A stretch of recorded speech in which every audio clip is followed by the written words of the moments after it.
Bonjour à tous et à toutes, soyez les bienvenus à la prière du matin. C'est avec une grande joie que nous commençons notre journée. Nous supplions l'amour et la miséricorde de Dieu dans nos vies. Au nom du Père, du Fils et du Saint-Esprit. Amen. Je vous salue Marie, pleine de grâce, le Seigneur est avec vous. Vous êtes bénie entre toutes les femmes, Jésus, le fruit de vos entrailles, est béni.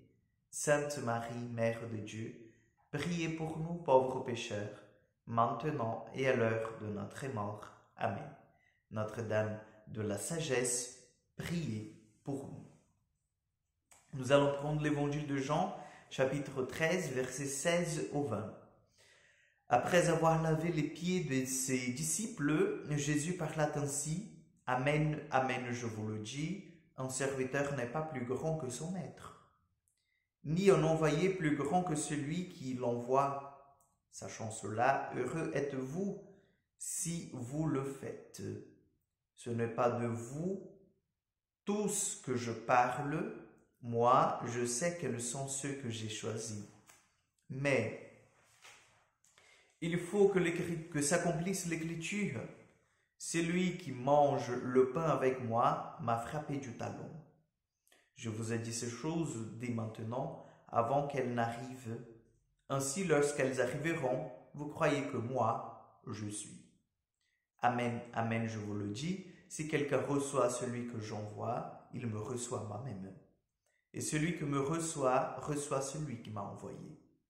Acclamons la parole de Dieu.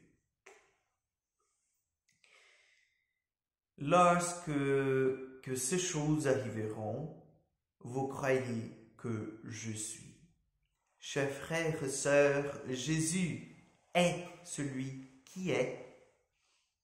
Et nous devons comprendre le sens le plus profond de cette petite exclamation « Je suis ». Lorsque nous revenons en arrière, nous faisons bond dans l'histoire, nous allons voir que Jésus, si on dit, parce que dans l'Ancien Testament, on ne peut pas parler de Jésus directement, mais on peut dire la présence divine se manifeste à Moïse dans le buisson ardent. Moïse voit en fait ce buisson ardent, Moïse voit cette présence divine, tombe face contre terre, s'approche du buisson pour savoir ce qu'il y se passe, enlève les sandales, parce qu'il entend cette voix en disant « enlève tes sandales parce que le lieu, cette terre est une terre sainte ». Et Moïse demande, donc après un petit entretien avec la présence divine, cette voix divine, il pose la question « comment dois-je vous appeler? Comment dois-je vous présenter au peuple d'Israël ?» Et là, en fait, la voix de Dieu dit, tu diras que je suis. Je suis le Dieu, je suis celui qui est. C'est-à-dire, c'est moi. Et là, chers frères et sœurs, nous voyons Jésus qui reprend cette expression si chère aux Juifs, si chère à ceux gens qui ont entendu et qui ne pouvaient pas proclamer le tétragramme, parce que vous savez bien qu'il y a en fait le tétragramme, que c'est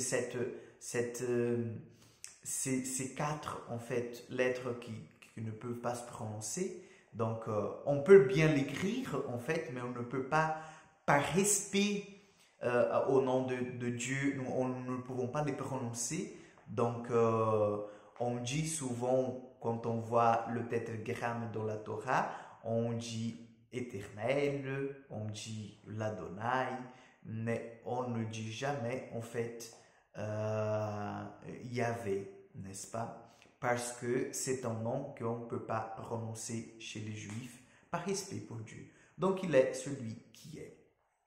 Et Jésus vient aujourd'hui nous montrer aux gens de son époque qu'il est tout à fait inscrit dans cette révélation divine. Il est tout à fait celui qui est, celui qui se montrait au début à Abraham, au patriarche, et puis à Moïse lui-même. Donc, il est celui qui est. Demandons au Seigneur que nous aussi, nous puissions découvrir cette présence divine dans nos vies, que le Seigneur puisse aussi se révéler de façon en fait plus pressante à chacun de nous pour que nous puissions proclamer avec nos cœurs que nous croyons qu'il est celui qui est. Amen. Le Seigneur soit avec vous, que Dieu Tout-Puissant vous bénisse et vous garde, le Père, le Fils et le Saint-Esprit.